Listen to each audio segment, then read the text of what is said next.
In this episode, we will be learning how to clear cache on Zangi application.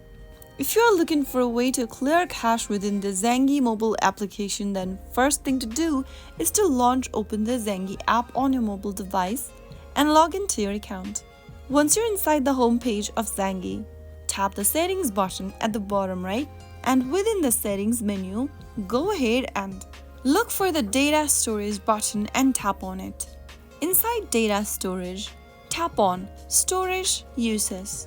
Click on clear data at the top under storage uses. Now, it'll show you from where you will be clearing your data from. If you don't want to clear data from one of these options, you can tap on it once to untick them. And finally, click on the clear data button at the bottom, and you will then be able to clear cache from your Zangi mobile application. So that is how you can easily clear cache from your Zangi application.